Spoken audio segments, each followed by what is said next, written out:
We matter. Our love matters. Our lives matter. Ourselves matter. Thank you, John. And John was a math major, he told me earlier, so if you have questions about the sermon later, you can talk to him. He will be happy to help out. The inspiration for the sermon this morning comes from a running coach named Joe Vigil, and he was quoted in the book Born to Run by Christopher McDougall, who's the taller of the two gentlemen running in the barefoot video there before. And this is what Joe Vigil had to say about the goddess of wisdom and the goddess of wealth. There are two goddesses in your heart, the goddess of wisdom and the goddess of wealth. Everyone thinks they need to get wealth first and wisdom will come. So they concern themselves with chasing money. But they have it backwards. You have to give your heart to the goddess of wisdom, give her all your love and attention, and the goddess of wealth will become jealous and follow you.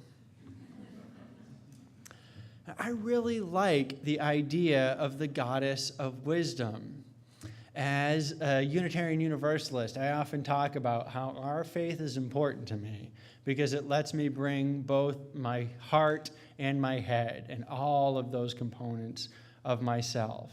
And what's important to me in bringing my head, my rationality, my logic to this, I often think of in terms of those rational and particularly mathematical forms. It's really important to me to have a religion where I can explore what it means to investigate the knowledge and the discoveries that have been yielded by fields like pure mathematics, for example, where you investigate them and you learn about them pretty much for their own sake. There's not a whole lot of monetary or technological advantage necessarily to be gained from a field like pure math. I got a chance to preach last year on uncountable infinities, and it was great because it was just going into what math and what set theory have to tell us for their own sake. It was just a pure, because I was curious and because it was there. And that's defined the field of pure mathematics in a lot of ways for a long time. A lot of what's been discovered and what is known and is studied is there for its own sake, for the sake of knowing and figuring out what math and what logic and reason tell us about themselves and about the world. Again, not for kind of external quantifiable gains. Similarly, for Coach Joe Vigil, running is something that works best when it's pursued for its own sake. When his runners, his world-class athletes, love running, and they run hard and they run fast because they love what they're doing, that's when he feels like they're best at it. And he would know. He's been a long-time NCAA and Olympic coach and had a lot of success. He knows technically everything there is to know about running. But what he's convinced makes the best runners is the people who love the running and for whom that love spills out into other areas of their life. So when we talk about the goddess of wisdom this morning, it's that overarching sense of doing something for its own sake, doing something for loving it, is the encapsulation of that category, of things in the category of the domain of the goddess of wisdom, whether it is pure math or barefoot running or whatever. It's something that is in and of itself its own reward, done for its own sake. It is precisely that love of rationality and logic and mathematics that compels me to point out that a statement like Vigil's about the priority of the goddess of wisdom over the goddess of wealth is not in and of itself empirical. It's not provable. In fact, if you look at sort of the quantifiable outcomes of followers of the goddess of wisdom versus followers of the goddess of wealth, it's easy sometimes to feel like the followers of the goddess of wealth are trouncing the other team, as it were. Especially in an election year, it can feel like those who greedily accumulate wealth and use it for exploitative and manipulative ends are winning and will always win. So on the sort of like visible outcome side of things, it's hard to necessarily say that the goddess of wisdom has to come first. And perhaps even more difficult to struggle with than the quantifiable aspect of it is the internal potential contradictions within some of the fields of the realm of the goddess of wisdom, specifically looking at math and logic. For as much as I love those areas and what they can build and tell us about the universe and our lives and our world, the axioms of that field could actually be baseless. We've known since 1931, when Gödel published his incompleteness theorems, specifically the second incompleteness theorem, that mathematics can never prove itself, basically. The field of math could, we don't know, potentially lie on contradictory axioms. There could be contradictions that we have not yet discovered that would render very large portions of that field to not be true. To not be true. And that's uncomfortable for me to wrestle with, I have to admit. That makes it hard for me to be someone who places a large portion of my faith in rationality and in mathematics. But I think it's good for investigations that make us uncomfortable. I'm not the only one who is uncomfortable with this. In fact, Fields Medal winner Vladimir Voevodsky calls this possibility extremely unsettling for any rational mind. I can see that. I feel that unsettlingness. The Principia Mathematica, the foundational work of mathematics written by Bertrand Russell and friend of Unitarianism Alfred North Whitehead, is based on logic that has not yet been proven to be inconsistent and that can also never be proven to be entirely consistent. As long as the field exists kind of in its current form, there's always going to be this question of consistency, and we can never prove with 100% certainty that these axioms that a lot of our rationality and a lot of our abstract math are based on. Testify. It turns out we cannot prove it turns out the thing that we can prove here is that proving things is a lot harder than we thought. So, how do we turn then from seeing that both in the quantifiable and in the testable, provable realms, some of these areas in the domain of the goddess of wisdom do not necessarily hold up or have ascendancy in the way that we might like? How do we know then that Coach Vigil's assertion that you have to put the goddess of wisdom first and that the goddess of wealth will follow is true?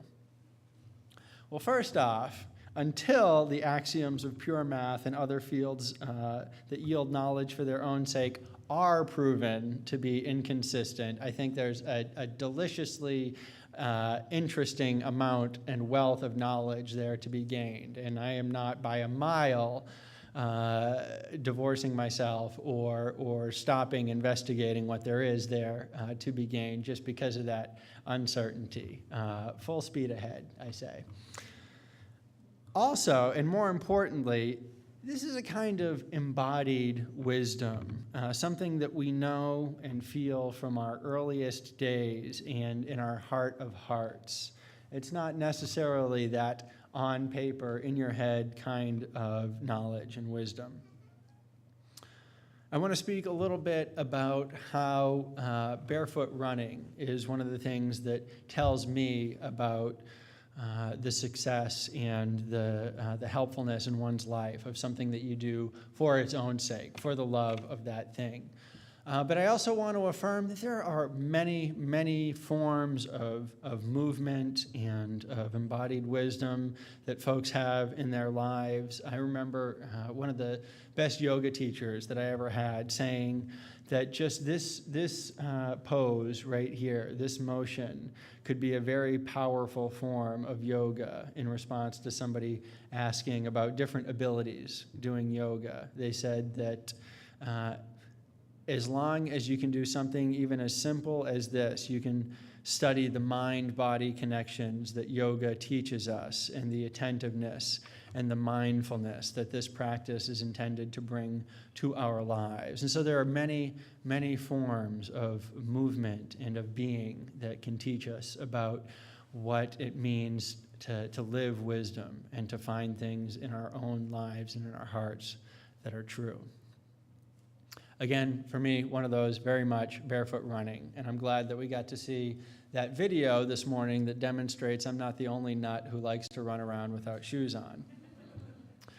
I started in 2010 doing the barefoot style, running with the thin little Vibram 5-finger shoes after I ran my first and only marathon in New Balance 993s, the ones with the really super thick soles that would probably give Christopher McDougall there a heart attack even to contemplate.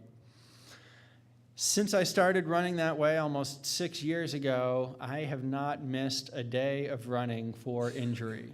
It has been a fabulous way to keep my feet and my body and my legs healthy, and also to feel psychologically and mentally like this is something that I can rely on and that I can do, and that helps me to be the person and the partner and the minister who I want to be. It's made a tremendous difference in my life and what I feel like I'm capable of.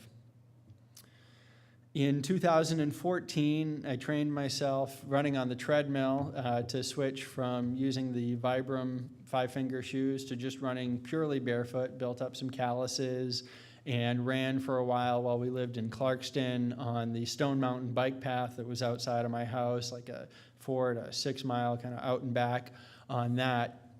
And now that I've moved to Decatur, just a little ways north of Memorial, there's a nice 5-mile loop through unincorporated DeKalb and Decatur and Avondale Estates that I take with my dog 3 times a week, still completely barefoot, and it works out great. So I've tried it in a number of locations, a number of different types of streets, and it feels wonderful. But you don't have to take my word for the importance of loving running and doing it well. There is actually a story in American competitive marathoning that illustrates this very effectively, the efficacy of loving running on the outcome of one's running well. I want to preface this by saying that I am the furthest thing from an expert on competitive running. I did a Google search for celebrities who have run marathons and their times, and among other folks who have beaten my marathon time are Drew Carey and one of the hobbits from Lord of the Rings. So take this with a grain of salt. It might not be my area of expertise, but Joe Vigil, the running coach who I was talking about earlier, it's very much his area of expertise. He has probably the most technical knowledge of just about anyone in the world regarding long-distance running and doing it well. He can tell you everything from the VO2 max to the distances and speeds and elevations that you should be training at, and has been doing this for decades, coached NCAA champions and Olympians, and he knows what he's talking about. And like I said, for him, once he had mastered all of these technical aspects, he found that the thing that was most indicative of running well and running fast was loving the running and having a culture and an ethos of love that infused your training as a runner and your life as both a runner and a human being, and how that stretched out to the other people in your lives and into your communities. There's so many stories of folks who reached out to Coach Vigil to become better runners, and he helped their running career. But what had the biggest impact on them was the changes that he helped them to make as human beings, to becoming more loving people in all of those areas, in their families and in their communities. And there's just story after story of world-class runner who started training with him and got faster, but also became more of the person that they wanted to be in terms of loving those around them. And I would encourage you to read some of those accounts in this book, Born to Run. Whether you are a runner or not, it will inspire a lot of love and enthusiasm in your heart for whatever it is that you are into, I guarantee. His talking about running and the need to love running in order to do it well reminded me of when I was a child and I loved running the base paths or running down the sidewalk, teasing and chasing my brother. It reminded me of the last time that I remember really just completely recklessly running with total abandon. It was when I was in college, and there was a midnight capture the flag game during finals, and I was in charge of guarding my team's flag, and somebody had snuck in the darkness over the back of the fence and grabbed our flag and was making a beeline for the middle of the campus green, which was the line back to their side. And I started sprinting so hard after them, and I had just enough of an angle that I was digging really hard, and I laid out flat, horizontal with the ground, and I just managed to tap the back inside of their heel, and I got them. And it was a kind of recklessness that I have never had running since my 2 knee surgeries. It may well be the last time in my life that I'll have ever just completely thrown caution to the wind and felt like I was able to just run totally recklessly. But that's what came to mind when I thought about loving running and loving something that you're invested in so much that just everything else in the world disappears. Was this moment where all that mattered was touching some part of that person who had stolen our team's flag. There are a lot of folks who love running and who find themselves lost in it, who Christopher McDougall talks to in the course of this book. And some of the coolest ones are the Tarahumara Indians in Mexico, a tribe of Indians in Mexico for whom running infuses their entire culture and all of their rituals. From the time people are in elementary school up through adulthood, all that they do is infused with running and with loving running. Their get-togethers, their schooling. And what it means is that even though it's this tiny tribe of folks in remote, isolated Mexico, there are runners in it who can challenge world-class ultramarathoners in a race, in a 100-mile race. They actually did this. They took the world record holder, fastest 100-mile runner in the world, brought him down to visit with the Tarahumara Indian tribe in Mexico, and they had the fastest Tarahumara runners and the fastest world ultramarathoners go head-to-head. And I won't spoil the ending for you, because that's if you go back and read Born to Run, that's a big part of the excitement of it. But I would encourage you to check it out. But the point is that you've got this remote tribe where the culture is based around doing what they love, and they do it at a world-class level because of loving it so much. You take all the other 6-something billion people in the planet, and you're not going to find anyone as fast as this small remote village of folks who just do what they love and love being fast. And we can see this this efficacy of love and this success of love in running right here in America also when it comes to our marathon runners at the highest competitive levels. When you look at the fastest marathoners in the United States. In the early 1980s, there was this culture of just loving running and being totally crazy in love with it and not really caring about the long-term health effects and the how you train, like with best distances and speeds and all of the like technical aspects of it that Joe Vigil and others went on to master. These were just guys who loved to go out and run and compete with each other and have a good time and wear pretty much nothing on their feet except for like really thin-soled rubber-soled shoes, not the kind of like more technologically enhanced ones that we've had since then. And during that time, just at the Greater Boston Running Club, just this one club in one city in the U.S. at that time, there were at least a half a dozen guys who could run a marathon in under 2 hours and 12 minutes. So probably a bunch more in the country at large. Fast forward 20 years to the 2000 Olympics, and in order to meet the qualifying time to run in the Olympics, you had to run a 2 hour and 14-minute marathon, so 2 minutes slower. And there were 0 American runners who accomplished that. There was one male American runner who ran in 2 hours and 15 minutes, qualified for the Olympics under kind of the grade B heading and ended up coming in 69th in the Olympic marathon that year. So our best and our fastest runners, you can see a noticeable difference slowing down since that kind of golden era of the early 1980s when folks were running because they loved it and in 2000. So one of the things that changed, a lot of factors that have to have gone into something like that, but I think you can't ignore the fact that one of the big changes was in 1984, the Olympics, for the first time after the 1984 Olympics, they were open to professionals. They were open to folks who didn't have amateur status. And so what this meant for American running was that we all of a sudden had the double whammy of trying to motivate our top runners with money rather than love and having them run in thicker-soled modern footwear. And undeniably, it slowed down the fastest American long-distance runner. And this is what prompted Joe Vigil, the running coach, to say, everyone thinks they need to get wealth first and wisdom will come, so they concern themselves with chasing money. But they have it backwards.